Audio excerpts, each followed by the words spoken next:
Hello, my beautiful friend, and welcome to this episode of Angels Don't Lie. I'm your host, Jeannie Street, and today I have another yummy episode for you. Today I'm talking to Dr. Lenore Matthews, and she is a psychic medium, and I'm so excited to have her on the show. Her story is one that will touch you so deeply.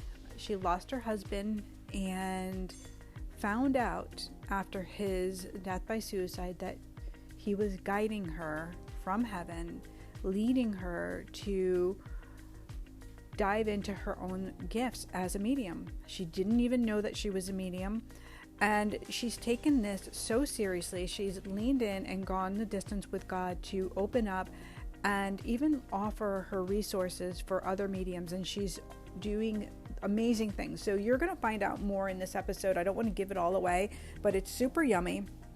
And in this time that we're living in, this age of the healer, like you've heard me talk about this, her work is so needed. And listen, if you haven't signed up for my angel party, there's still time. It's happening next Tuesday, February 28th, and it's from home. So you're going to hop on a call with me and come join this like-minded community. We're going to go on a beautiful heavenly experience. You're going to go into the heavenly realm, receive your messages, and we're going to come back and commune together. And then I'm going to deliver messages. You're going to find out all about my programs, and we're going to really spend some quality time tapping into the heavenly realm. You're going to love it. So tickets are available. Link is below the show notes, and I can't wait to see you there. So enjoy today's episode. When she smiles at you, she'll say, angels don't lie. Angels don't lie.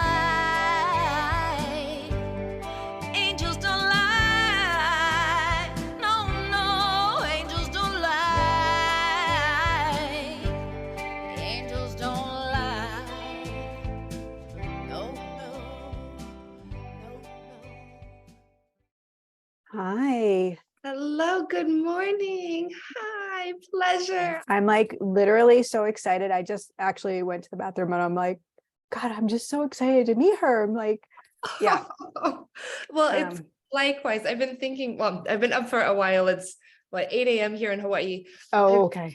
Yeah, but I've been up for a while and I was just like, oh my goodness, this talk is so necessary and it's so needed for so many people. I think in my audience, so I can't necessarily answer some of their questions with regard to how religion plays into mediumship. And I know that I'll bring some other aspects to it as well. So I just think this is so important. I'm so excited.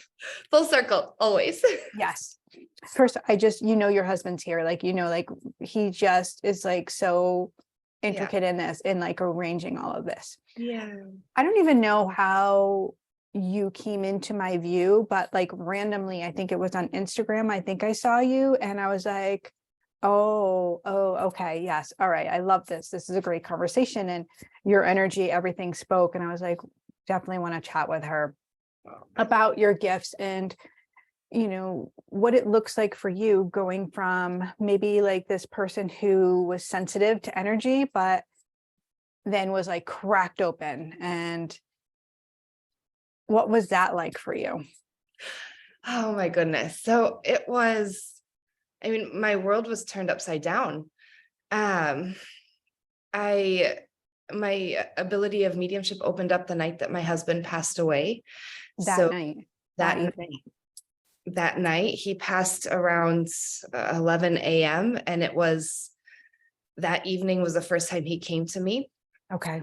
I recognized after he had passed that it was 3 months that I had been having visceral psychic and premonition experiences. So I was having predictive dreams. Yes. I was having visions that I hadn't, clairvoyant visions, and I hadn't necessarily had those before. If I had totally blocked them out, and it must have been as a child. Now, after having worked as a medium for a few years and having trained, I do understand that there were some instances when I was younger where I would have had these, but I didn't understand them. I blocked them out. I was a child. It didn't make sense to me as something important. But the night that Bruno passed away was the first night he came to me, and it was incredible, and I'll never forget the experience. And he just flooded my body with his energy. And it was like, when someone opens the door, someone that we know, and we're familiar with them, and we love them, we trust them. We know their energy. We know that they're there, whether we see them. And it was like that, except the door was open to my body. And he flooded me and gave me very specific messages about what he wanted with his cremation, with his celebration of life. We'd never talked about passing before. We're in our mid-30s, young in love, married, and he passed by taking his own life, and there were no signs. And so I had no idea that death or end of life was on our radar, because there were no signs that was even an issue. But when he came to me, and having never spoken about death, we hadn't talked about, funerals. In my mind, we had 5 decades before this would even be an issue. And when he flooded my body, it was him, it was Bruno. And I remember we were in a hotel. I was there with some of our friends who had come with me to the police station when he passed, because that's where they told us that it was suicide. And it was just, when something traumatic happens, when the passing of a loved one happens, and especially if it's unexpected, and especially if it's by, particularly gruesome and morbid means, your world is just torn apart. It's there's no sense of reality. I felt like I was on, I don't know, like in another world, like watching a movie, like something like it's fake. It felt That's like the feeling. a movie. Absolutely. And when he flooded me, having never spoken about passing before, and death and funerals or any of this, he came into my body and he showed me the word that kept coming to mind. It was in Spanish. It was the word rabia. So we spoke English and Spanish together. He was from Argentina. Rabia. And that means like fury. Like I could tell he was furious, and I could tell he was furious with himself.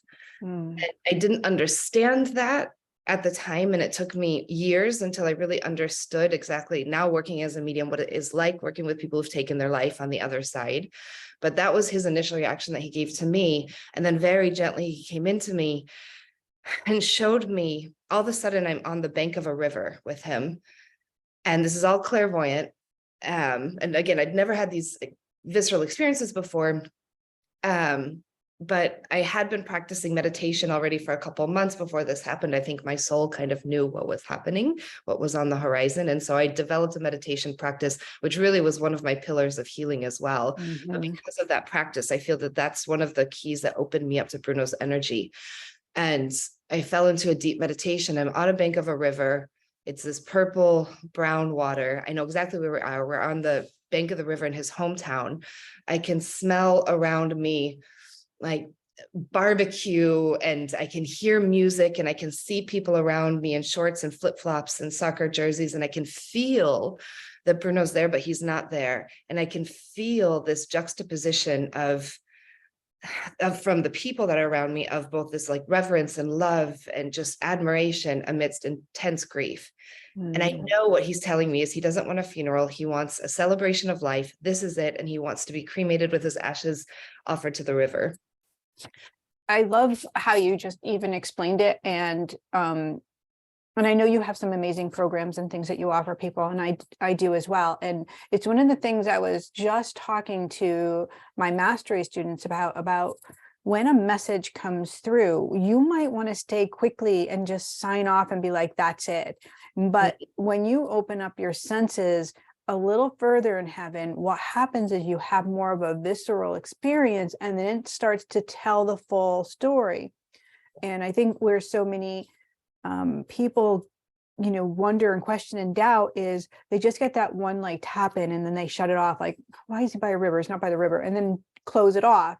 Yeah. But it is a meditation. It is a form of like going from that head into the heart, letting go, and then allowing the imagination to go where God, where spirit is bringing you, so that you have that embodiment of it. Absolutely. I love that you said that. Absolutely. So when I was having those very first premonitions and predictive dreams, and they weren't really predictive dreams in terms of things that were happening in the world. It was very much in terms of what would be happening in my life with Bruno. As my throat chakra tenses up, oh my goodness, excuse me. But it was that, and before he had passed, and there were so many signs looking back that spirit was just throwing at us, and it didn't line up with my logical mind. And so I didn't tap in, and I didn't know what they meant. Frankly, they scared me. Can we just pause for 1 second? Just because I think there's a difference. And I think it would be really great for people that have a gift to understand when we do get prediction dreams and we're not plugged into heaven, they can be earthbound and be very scary and not be necessarily about our own life or give the whole view where there's no free will. But when God is showing us a light, he's guiding us so that we can start doing our work. And it's not about like giving us everything, but he knows our soul the best, and he knows what we're going to be going through so that we can lean in. And like you said, it's shot, but like you had no idea what that was going to even freaking mean. Yeah. Thank you so much for saying that, because yes. And I don't know that the word prediction is even, we use it in psychic work, but I don't know that that's necessarily the best. I love that, the shedding light on. Yeah. And if I had listened, or if I had known how to feel into that without being scared of it, like, for example, one of the predictive, quote unquote, predictive, because ultimately it did happen. But one of the insights, let's call it that I got before my husband passed was I saw his funeral in a clairvoyant vision. And it was, maybe this is a whole class of like, what's a prediction and what's what is light being shown on, so that you can, learn to navigate that. How do we slow it down? Yes. Oh my God, I love that. Yes. And I think by then I know my husband had written his suicide letters. I don't know that it was not, I feel that what it is, looking back and understanding now, it was a call from our souls. It was a call from spirit. It was a call to please pay attention, that there's a point of intervention here that could happen. Right. That's what it is. Right. And so it wasn't like this is the path and there's no way to turn back. Right. And it wasn't either rather, that, it's so easy to turn around, because looking at this from the scientific perspective, so a doctor of mental health, right, or a social works of mental health, of once someone is in this cycle of suicidal ideation, it does call for a very strong intervention to bring them into a safe space. But I feel that looking back, and I forgive myself, I forgive Bruno for not understanding it, because how could we? We had no other information that would help us think otherwise. But knowing then that these kind of insights, they're not there to scare us, and they're not there to say that this is some horrible fate. It's more to say it's like, I look at it as spirit is kind of calling the shots in terms of like, we're all hands are on deck. We are giving this to you as strongly as possible, because human, please listen to us. And ultimately, even though things happened how they did with my husband's passing a couple of weeks after I had those first visions, looking back now, it's incredibly valuable and meaningful and loving to me, because A, I understand how they fit into my life now, and B, I can speak about them. I wrote an article and published it last year about trusting our intuition, our gut feeling, but also when we get these kind of very strange, sometimes knowings, of feeling into them and giving them weight and giving them attention that they deserve, rather than shutting out or assuming we're imagining them or they're nuts or whatever it is. And I think that's really the lesson that I took away from this. And I think there's another level. So when my grandfather passed, I just want to kind of share this with you. I had, and Jesus is 27 years in March. But I was having dreams, and he lived right down the road from me. So we were together all the time. And at the time I had just had my fourth baby, and I hadn't had a lot of time to have him over for dinner or whatever. And he would sometimes help me with the older kids, getting them off the bus, or with my 3-year-old. He was just, he was my friend. He was my pal. And so I was having these dreams that I was going to find him. And they weren't full story lengths. They were just like little, like the chair was empty. He's not in the house. And this is even before I started to really understand my gift or really acknowledge it. I was like, everybody else has this gift. And I was just reading all the books and being like, that's so cool. But again, I was dreaming, I was having these, visceral experiences in my sleep, and departed loved ones were coming to me. And I thought, I'm just making it up, poo poo. Yep. So I really understand where you were with that kind of experience, and the difference between having like a prediction and plugging in like to earth and like seeing events happen, and just like, it leaves you with like a dull feeling. And also I've seen clients, and I'm sure you have as well, where they might have had that view and then held themselves in guilt. Like, I should have done something because I saw that. But that isn't why we're getting that information. It's not why we're having that flow come to us to have like, you could have stopped it, because no, it's not, that wasn't your role. Absolutely. Thank you for saying that. That was, I mean, the night after he passed, right before he came to me in that first experience that I spoke about before in the beginning, one of my first thoughts was, oh my goodness, like I saw this. I knew that it would happen. How could I forgive myself for not doing something? And it was really this process of working with my husband of spirit of, that was never your job. We as human beings, whether we're a wife, whether we're a social worker, whether we're a medium, it's not our job to save someone. We're not super people. We can't do that. But what we can do then is tap into that information and what it means for us. And really, apply that in a way with love and gratitude, so that it positively affects our lives and then whomever we touch, whether it's through work or family, friends, whomever. And thank you so much for bringing up that guilt piece, because I had it. I know that several of my clients have as well.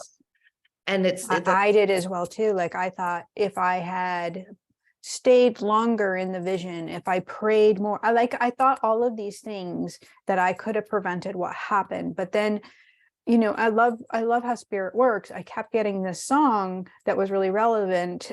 It's a Garth Brooks song, and it was like, I'm glad I didn't know how it all would go. And I replayed that song over and over. That was like my mantra. And I kept reminding myself, I'm glad I didn't know how it all would end, how it all would go, because our lives are better left to chance. Yes. And as a medium and as a psychic, as someone who can tap into energy, I think it's one of the most important things we can lead with is, it's not about knowing the end result. It's about navigating where we are right here. Yes. Yes. Yes. You're living that example. And I was watching you in were you in the Northern Lights? You're in Alaska? I was last and I was like, oh, she's living this like dream, like you're living in the moment. It's a moment. And I'm so happy that you shared it, because I felt it. Like, I literally felt the energy of you accepting all of the moment, and it's not always easy. Yeah, no, it's not. And it's that trust that builds over time. And I mean, that trip was a completely was it spontaneous? I don't know. Or spontaneous. Sure. Right. Maybe I think it was probably planned for a long time somewhere in the ethers, but I'd been seeing the Northern Lights in my meditations for months, and it aligned to go on that trip overnight. My husband and I are going to go, because it's been coming to us, and I'm like, I'm not sure when, but it's we're seeing the same thing. So amazing. I love that. Yeah. So I love that your husband Bruno is working with you in that this spirit team, this new form of relationship that you have. Yeah. That he just is goosebumps as you said that. yeah, he's like, he really loves the work, right? He's like so excited and lit up about it. I almost feel, and I don't know if you got this with him too, like almost like he wasn't in his body. Like, he wasn't even like the full embodiment of who he is as a soul. Like, you were able to see it because of your gifts, but he wasn't really living it, but you saw it, and like, he couldn't grasp it. So almost like he was wearing somebody else's clothes, that feeling of, I don't know if you ever, I call that the Edgar suit, like from Men in Black, when, the guy's walking around, but it's not really him because the alien's in his body. And they're like, it's like he was wearing an Edgar suit. I kind of almost feel like that for your husband. Like, he was deeply sensitive and so outside of his own being. Yes, yes, yeah. Well, he's a Pisces through and through for one. So so spiritual, but that yes, and I didn't understand it. And I would Mm, tell him, and I still do. And it's looking back, it maybe wasn't the fairest thing to say, but it's how I felt and how I feel. I would look at him and just say, "You are perfect. Like, how mm, can someone be so perfect? You are everything that perfection is and more." And he would get kind of, I mean, we were together for 13 years, so it's not like, this came out of nowhere, but it was just, I was so just in awe of him. And everybody was, I mean, he's yeah. superhuman in so many ways. But with him in spirit now, and it's been through this long process of unpacking and helping each other heal through what he went through. So it came out that he was horrifically abused as a child for many years, Mm, sexually abused. And he didn't let that be known until what he left written and other documents and other information when before, well, he wrote it before he passed. And then when he passed, I found it. And then there were more pieces that uncovered after his passing. And it was like this reconstruction for me on one hand of like our relationship. Like, was this real? Did I even mm, know him?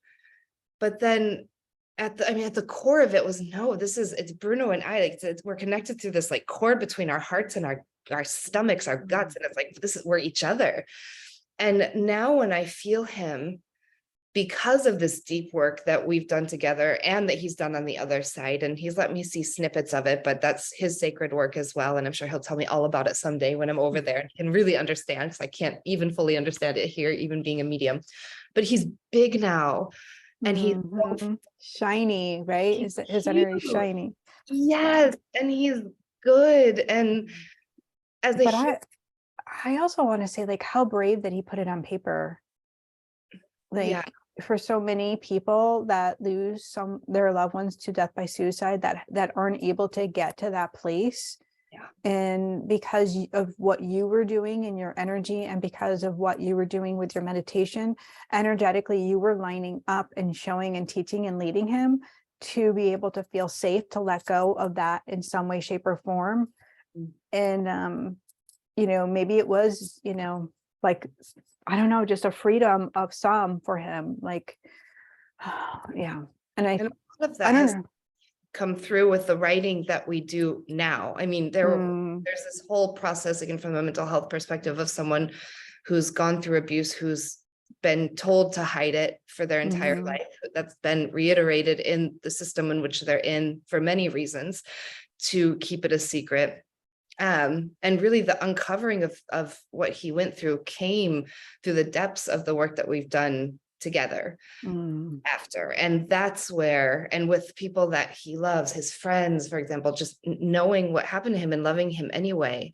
And mhm, and we know this as mediums, and we know this with, I'm sure many of the people listening know that, I mean, when we pass in our spirits, we're not just imprints of memory. We are very much alive, conscious, intelligent people. So he's still growing and healing on the other side as we're uncovering this. And so I could feel him like being okay with really embodying feeling still quite shameful and ashamed of what happened. And then as he's seeing how we're reacting when we find out, like, I loved him even more, and our love is even more transparent as I found it. And then I feel him saying, like, oh my goodness, it's different than what I thought it would be.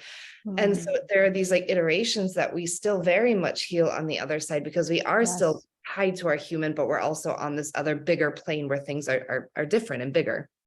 And I love all of that. I feel like, yes, we are going to keep evolving. And from my understanding and the way that people have come through to me, is they are in that complete unconditional love. They don't have any tainted love, which we have here, where there's conditions on it. So where we might have a feeling of guilt or shame or wonderment, they don't have that. So while they're doing their work, it isn't about like, oh, I wish this. It's Right. rather more gentle and loving, and being able to forgive and release and just encompass more love. And it's really hard to put that into words for people that are in great grief and wondering, like, are they mad at me because I didn't make those right choices? Right. I Yeah. remember I had a conversation with a mom who lost her son, and we were talking about that first experience that I have with Bruno telling me, like, I want to be cremated, I want my ashes offered here. And 6 weeks after Bruno passed, I saw my first medium. And very similar to what you were saying about these things are happening to you, but yet then you're reading books about mediums like, oh, wow, what they do is really great. Right. But I'm not a medium. No way. I mean, I was in denial for over a year and a half of this happening, while other people's spirits are coming to me and giving me visceral messages that I could validate.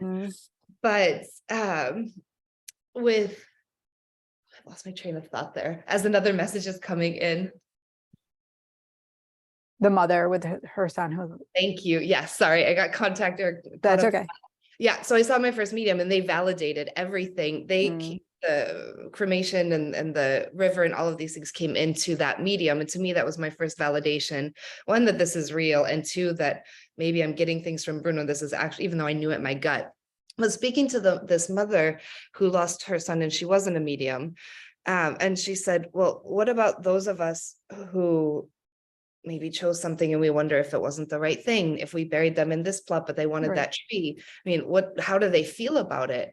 And it was so clear from her son in that moment. I heard, you could have done it anyway, and it would have been perfect because it's you and it's him and that love that you share. You would have done it with love and compassion, and anything that you would have chosen would be perfect. He's leading you in a certain way, and what you land on is led to wherever your connection says that this feels right.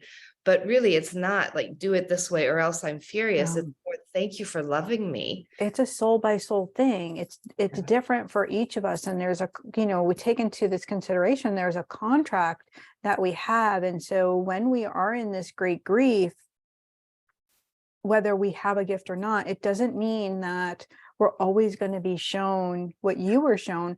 That just happened to be your path with Bruno, your soul contract like that he could work through you so that you could also then receive that validation, so that you could also remember who you are, because God has a great plan. It is only of love, right? Yes. Oh, that is so true. And goosebumps all over with that. Yes. Yeah. So beautiful. And thank you for being so open to like just everything. Like, I feel so excited about it. I was on your website and I was looking, I was like doing all my stuff.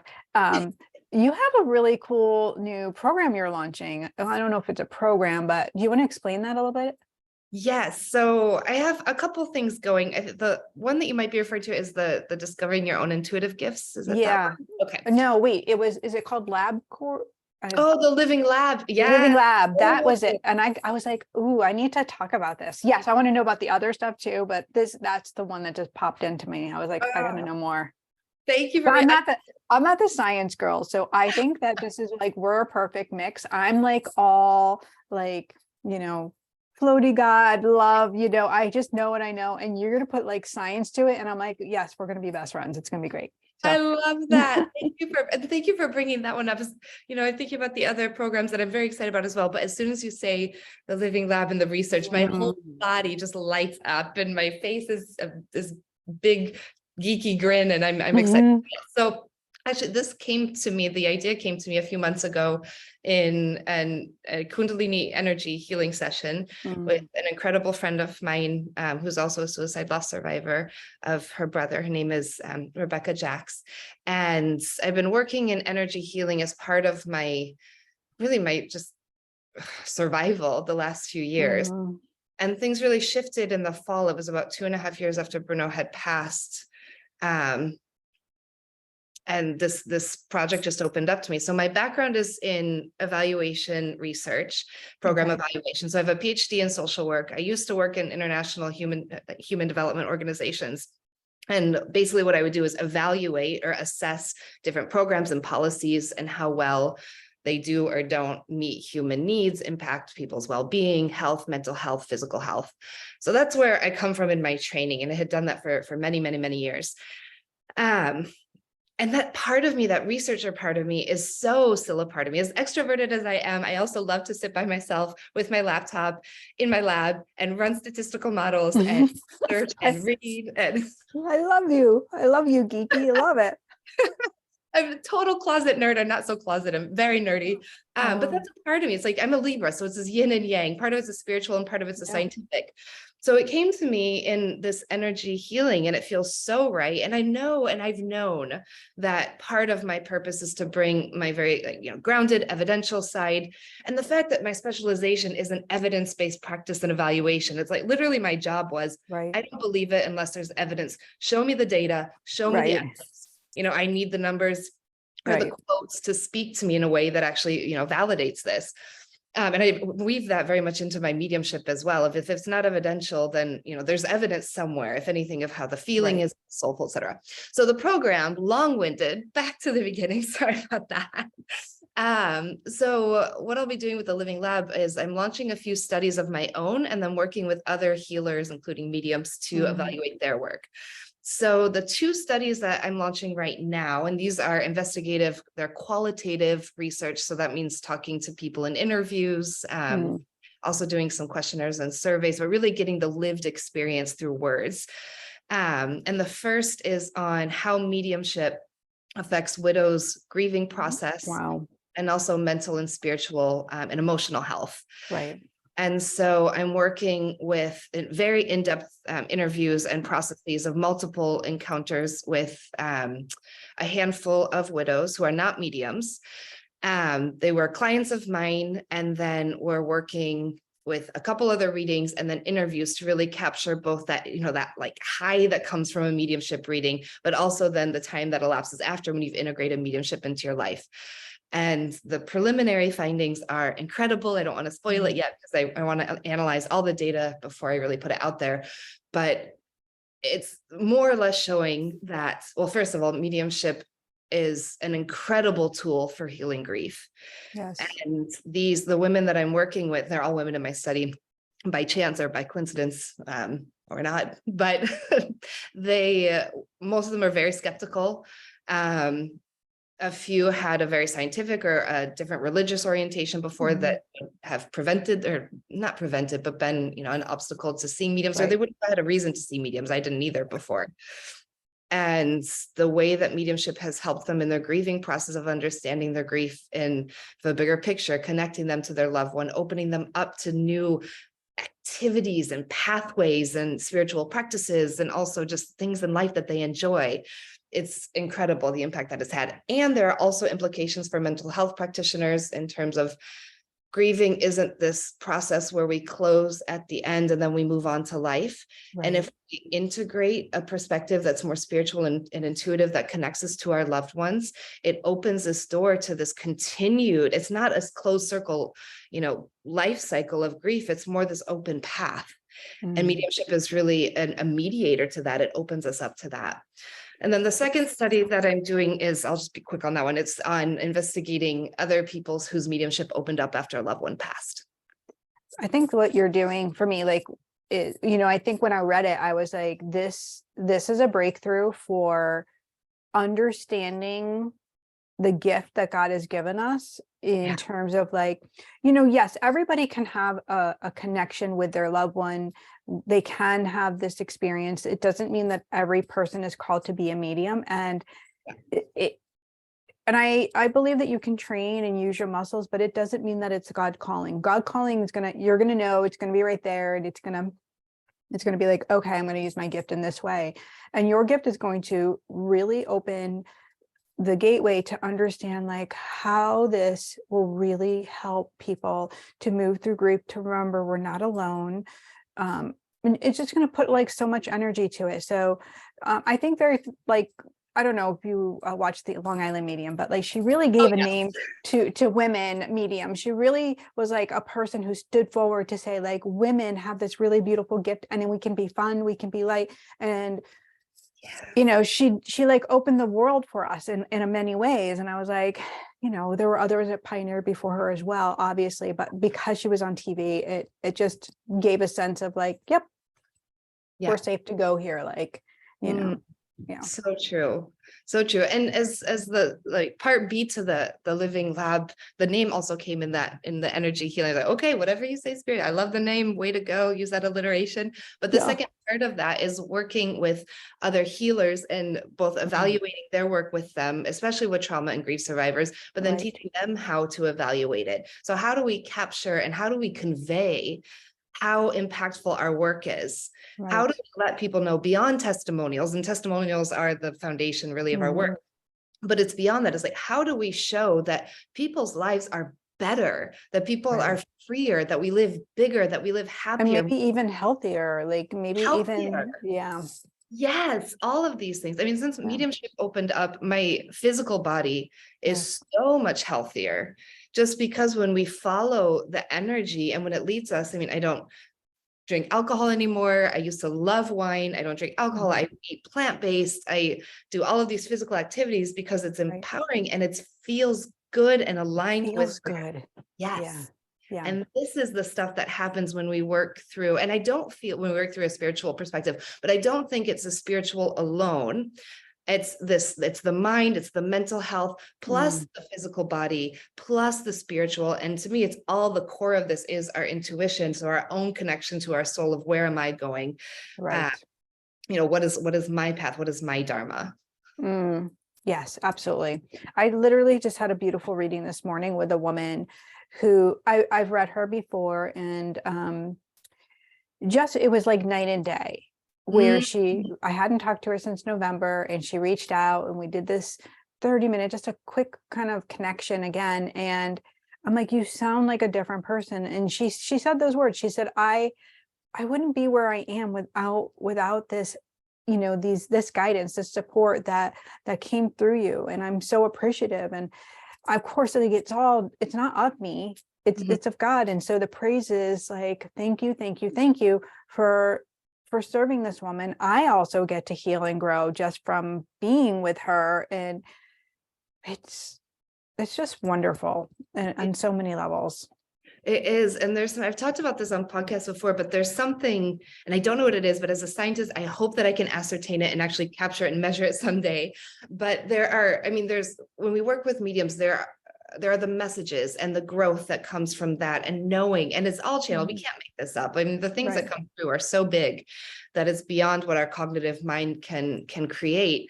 But there are the messages, there's the guidance, there's the affirmation and confirmation that what we thought we know is true. But then there's also this physiological healing that happens from the energy. It's like, I feel it in my body, it physically shifts. And that's the part that I hope to somehow capture. It's the spiritual healing. And that doesn't come from, and those are like the moments of elation, of joy, but it's bigger than that. It's different. Yeah. And that comes when someone's soul, and you can feel it in the energy. Again, you can also feel if it's not quite right. If we've sat, and I know I have sat with mediums, so it's like, no, the energy isn't quite there. Like I can feel it's off. But that healing aspect is another part. And I have sat with people as well, multiple times, and we feel the evolution, we feel the growth, but then we also feel, and I've been there many times myself, especially after Bruno passed, where we feel that we're in another trough in the pain. It's not necessarily going backward, it's almost going forward into a new dimension of pain, or it comes back. I call it like, it's like an onion, when you cut an onion, there's all these layers and layers and layers. And yeah, you're going to peel some layers back, and you're going to have that layer to go through again, because in this time it might not be exactly the same as the last time. You're gonna be lighter. Maybe there's just more room for forgiveness, or more room for releasing that energy. But time is not a thing in heaven, and so healing happens in the right time. And things are presented as like, we might want to force it, but it's not a one and done. It's not like, oh, okay, your grief is done and you're never going to be sad again. It's going to ebb and flow. And, there's going to be days it might take your breath away, like that onion, and days that you might just not be tearing, and you might not have the same emotion of like sobbing, but it's just bringing those tears through. So it's just a matter of allowing it to move, not stopping it. Or trying to control it, right? Absolutely. So in the fall, again, it had been 2.5 years, and I had been, I don't know, doing well, whatever that means, but living my life and Yeah. getting out there, living, trying to live. And I just it was around September, it was just there was obviously a trigger, so that's usually what happens. And I was just like, I can't, I'm so exhausted. I can't do this anymore. And so I called my first medium, who's now a wonderful friend of mine and a colleague, but I called him and said, can we do a reading? And put away the friendship side, like, be my medium today. And as soon as we get on the call, he's like, you can't lie to a psychic medium. Like, I know exactly what's happening. It's like, I know, you see through and through. That's probably subconsciously why I called. But we worked through what we did. And that was a huge shift for me. But all of as a sitter, all of the big readings that I do with people, of course, as mediums, we're always working with friends and always doing mini readings and all these things, right? But the big readings that I do, I record them. And I, to all my clients, because recording has been so impactful for me, I always offer to record for them and then send it to them. It's for them, not me. And I have found when I am in those deep troughs again, if I listen to the recording, it's not just the information, again, it's the energy of it comes back, and it's almost like another boost. Right. And it's okay. And the messages mean something different over time and the iterations. So those are, very practical tools as well, and ways that mediumship keeps giving. It's the moment in the connection, but it's all of the integration and the reliving it afterwards as well. Right. I found myself in the beginning when I was first reading, because I came from that, like a place of like having zero confidence, of being deeply, deeply insecure. So I had my own trauma, my own energy. And so what I found was I would judge everything that I was doing, that it wasn't enough. And I would do group readings and it would be amazing, but I would walk away slamming myself and being like, this is not good. And actually I could cry just even thinking about like how mean I was. And then I started bringing an assistant with me and then talking it over and saying like, this was wrong, this was wrong, this was wrong. And they were like, well, actually, no, they would circle back and share what was actually said. And it's a funny how trauma can do that to you, even when you're in that light. And so when the words were served back to me, and because she was taking notes, I was able to receive them because it wasn't my voice. So it's really interesting. This work is all around healing, not only other people, but your own self. Yes. Right. Now I'm finally in this beautiful place where I'm not criticizing what I'm doing. I'm loving it and just holding space. Like, this is enough. Like, I always thought I had to keep going further, like it wasn't enough.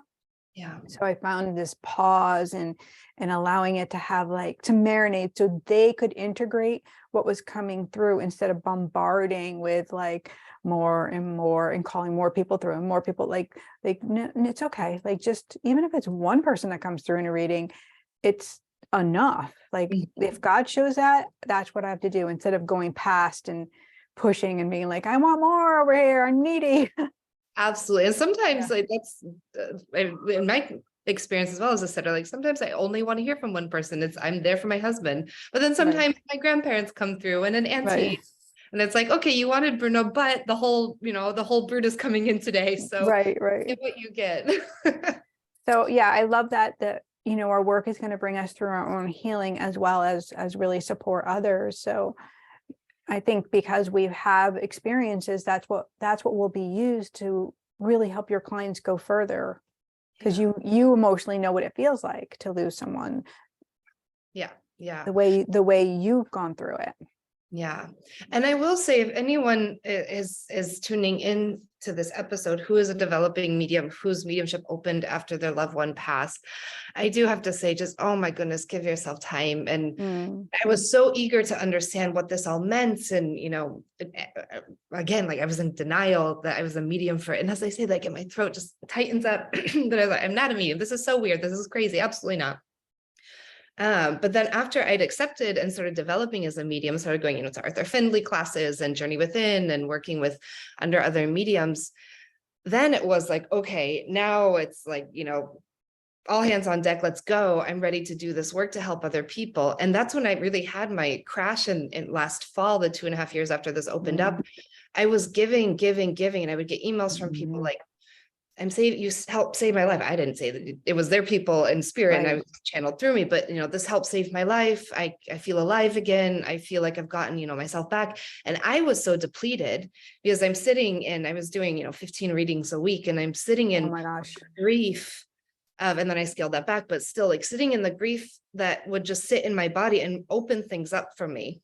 Right. And it wasn't when I was doing readings, it's more like the before and after, when I'm sitting with the pain. No, because the reading part is like the miracle part, right? Miracle, yes. Like, you want to be there. Like, I want to be in that groovy. I said that to my assistant, like, give me a class and I'm teaching, or let me read. And then afterwards, I'm going to take my hot bath and I'm going to be like toast. I'm going to be out, like, and I need to like, come back in.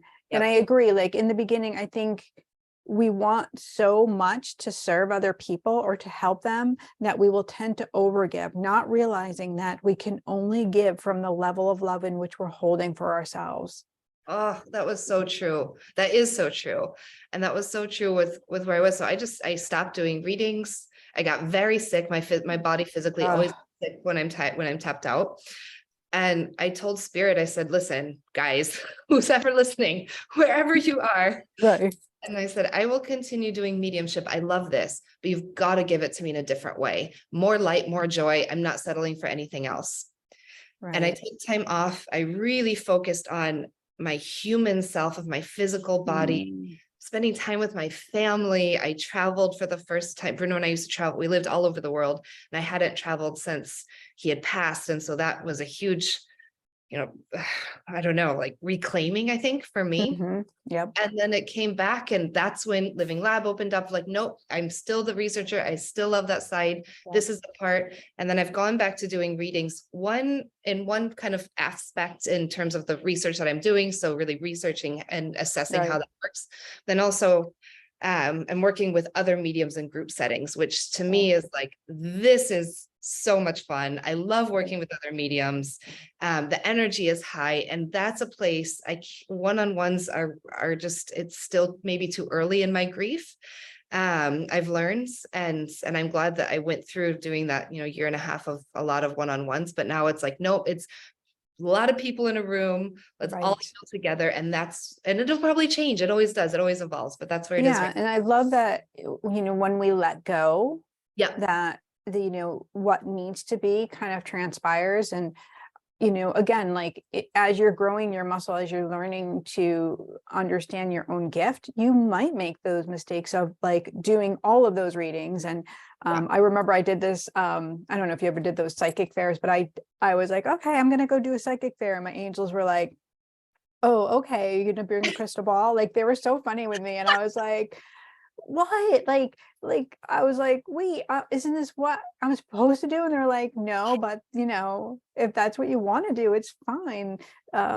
Because my work is healing. My work is like very sacred and holding space for that.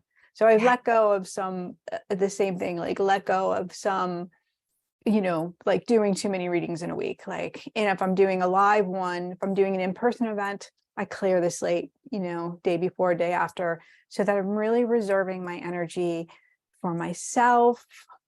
So I feel good. And then I show up cause I don't want to crash and burn and be like it's hard on your body. Like it just is. So yeah. It is.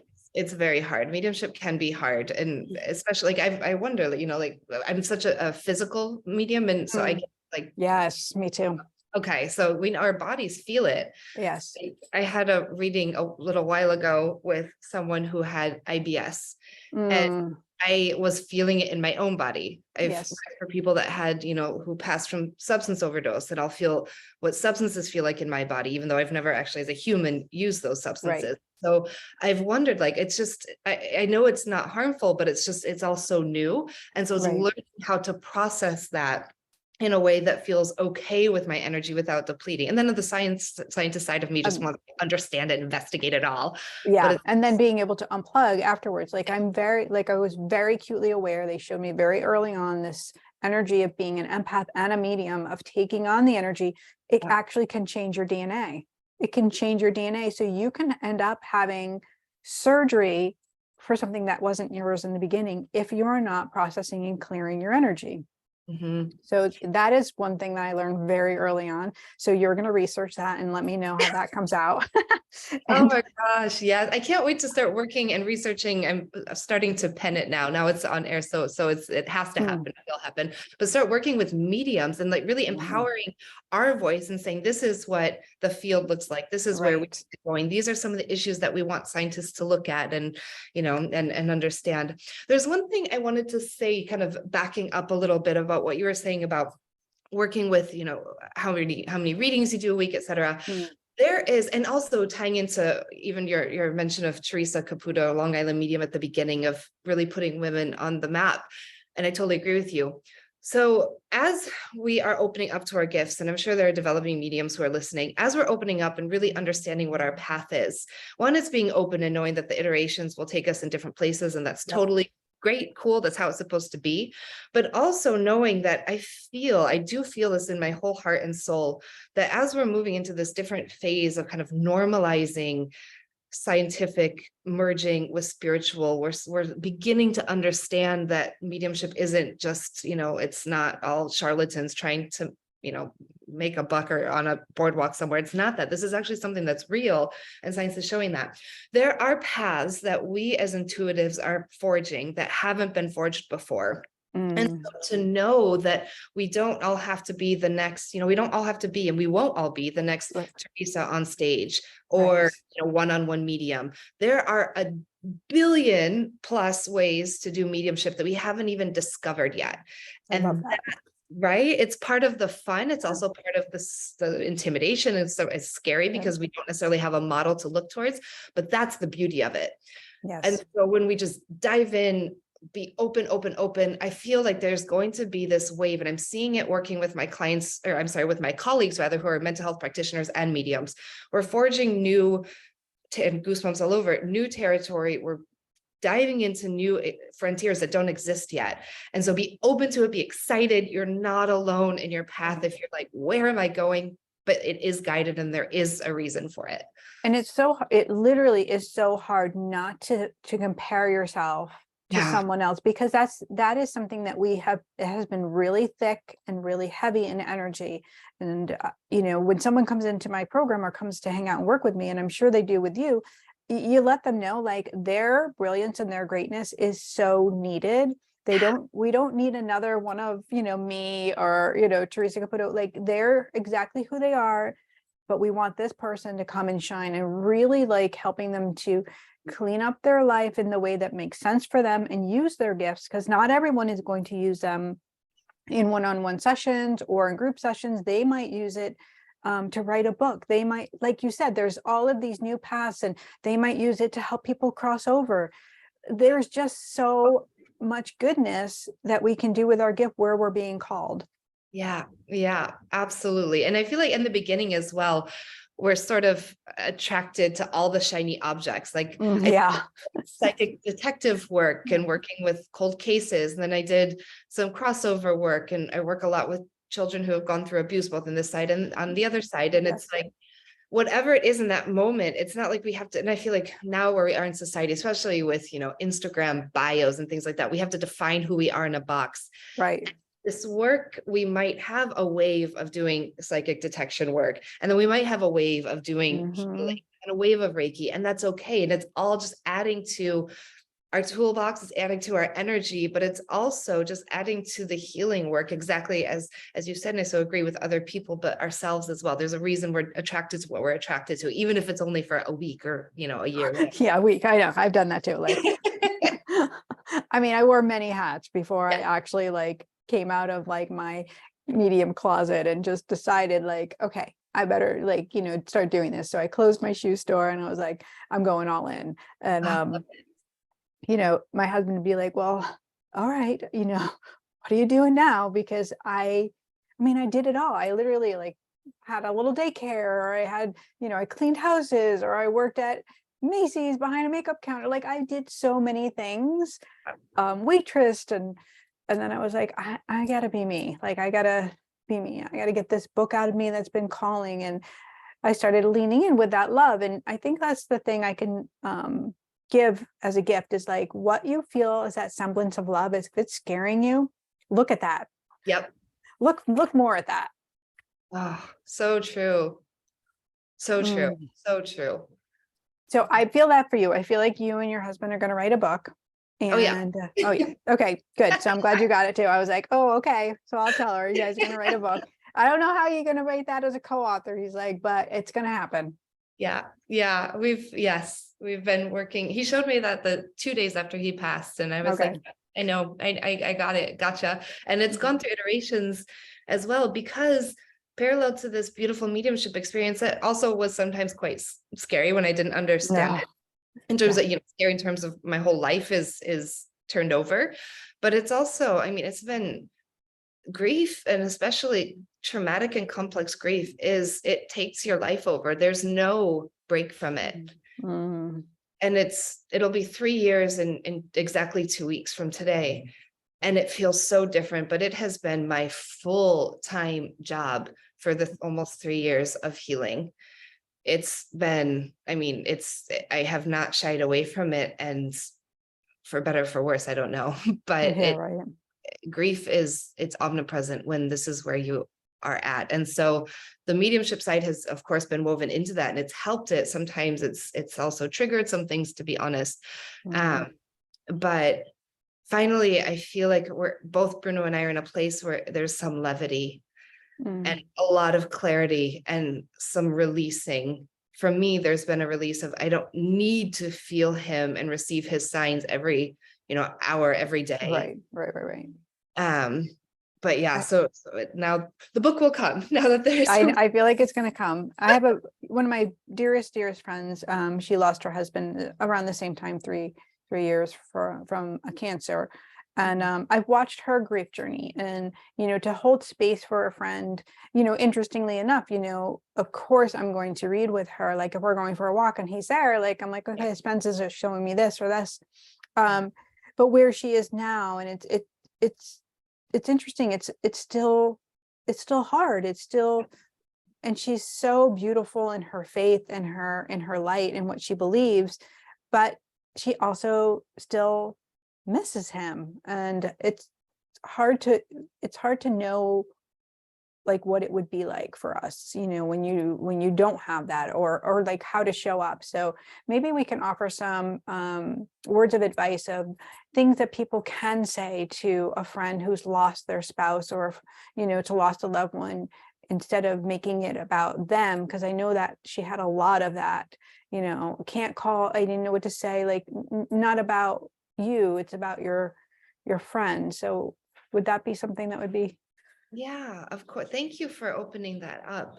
And I'll say, I'll put it out as, I think everyone is different in terms of what they need, and what's okay with them, but there are some kind of basics. So yeah, they're called grief vultures, or someone who kind of takes over that space when you're wanting to speak or just have somebody. So there is that, and what your friend sounds like she may have experienced. For me, it was really, really, and it still is so hard when people would say, my heart's so broken for you, or, oh, I can't imagine how bad it hurts. If any attention was drawn to a broken heart, to pain, anything, because I am so empathic, any sort of negativity just brought me, even though it was all with love and, with good intentions, but it brought me down.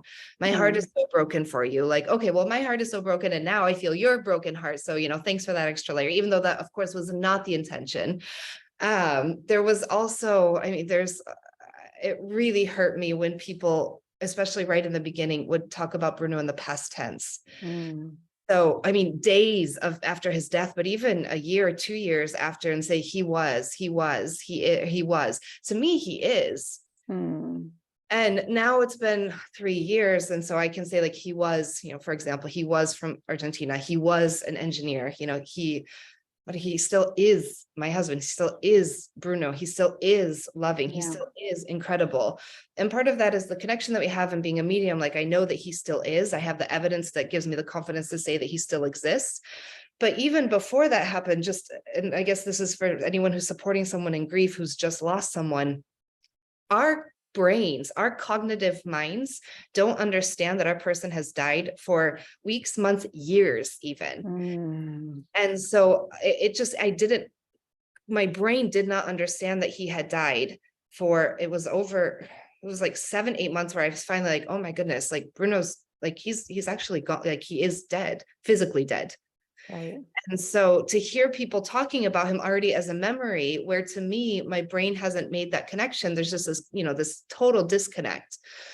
For me, what was most helpful, and again, I'll say this in terms of what helped me because everyone is different, but my best friend, my mom, my sister, and so many of Bruno's and my friends as well, but my mom, my sister, and my best friend were really they were like my grief captains. And I had them write an email to everyone. I asked my best friend to write an email to all of my contacts, just getting bombarded with questions. And I said, please just tell everyone, or like, send this by Facebook, send this by, DM, whatever it is. Please tell people, no questions, no past tense, please no flowers. I did not want any flowers, anything like that would commemorate some sort of past. That was my experience. And then I said, if anyone wants to say anything, please just tell me to tell them, or please tell them to tell me I love you, or just send a heart emoji. That's all I need. Right. Yeah. And then if there was space there to talk, then I did. But for me, I had 2 counselors that were incredible. And that is not the norm, as I've learned from other people who've gone through grief. Unfortunately, Right. There's a lot of difficulty finding a really good counselor, but if you're going through grief, find someone who is trauma informed. Right.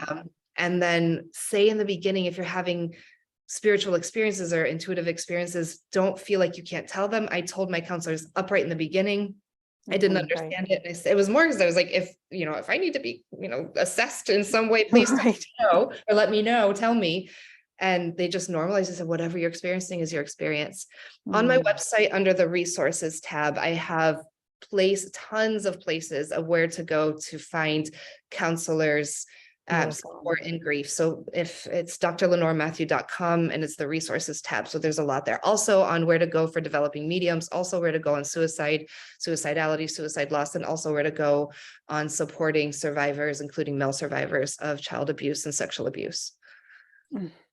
Your work is so important, Lenore. Like, again, just to circle back, like how like God was showing me, like, this is a huge conversation that we're having. And I was so lit up, and I still am, like, everything is like lit up energetically because there's so much healing here. Yeah. One of the things I did with my friend Denise, after she lost her husband, was I kept things the same. And then she just said it was like this normalizing, like, do you want to come for dinner? And, do you, like, I wasn't asking her, like, if she needed things. I would just more like invite and show up and share and just kind of holding space for, like, your friendship is still the same. It's just they need more love at this time. And again, like, I did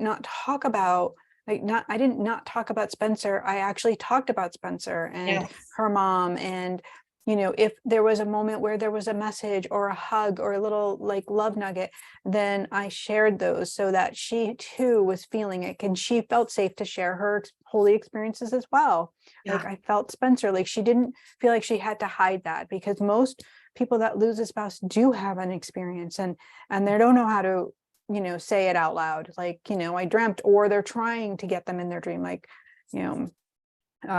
to normalize as best as we can that the soul is infinite, and it's infinite. And so that means we're here and we're with God, and that our loved ones are this light energy that we can connect with always.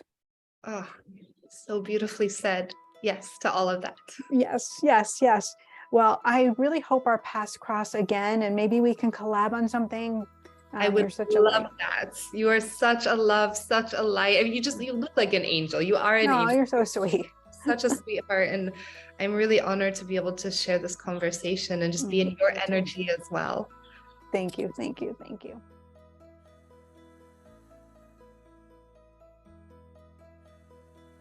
I told you this was an amazing episode and that you would love Dr. Lenore. Please definitely go check her out on Instagram. She's so lovely. I'm just so excited to have come across her, that Spirit brought us together.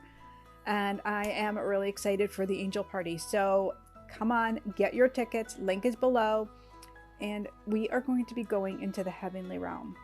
This past week, I released a podcast, which was a meditation, a heavenly meditation that really tapped into your own healing abilities. If you didn't take a listen, definitely go listen to that. And if you want to go further and tap into healing more of your trauma, your pain, whatever you have going on, definitely we're going to be doing this in the angel party.